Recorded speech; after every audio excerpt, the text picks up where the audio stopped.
நான் எனது வீட்டிலோ வீட்டின் சுற்றுப்புறத்திலோ நய தேங்காய் சியட்டைகள் உடைந்த குடங்கள் உபயோகமற்ற பிளாஸ்டிக் கப்புகள் போன்ற பொருட்களை போட மாட்டேன். அவ்வாறு ஏதேனும் வீணான பொருட்கள் கிடந்தாலும் அவை உடனே அகற்றி விடுவேன். எனது வீட்டில் தண்ணீர் சேமித்து வைக்கும் குடங்கள், சிமெண்ட் தொட்டிகள், ட்ரம்கள் ஆகியவற்றை கொசு புகாத வண்ண மூடி வைப்பேன்.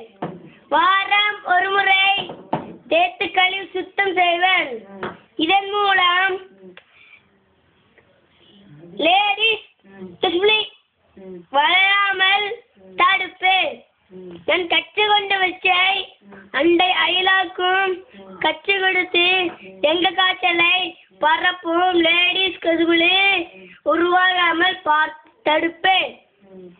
தற்பொழுது அரசு எடுத்து வரும் அனைத்து கொசு ஒழிப்பு நடவடிக்கைகளுக்கும் நான் முழு ஒத்துழைப்பு கொடுப்பேன். உரமாறு என்று உரமாறு உரிமை கூறுகிறேன்.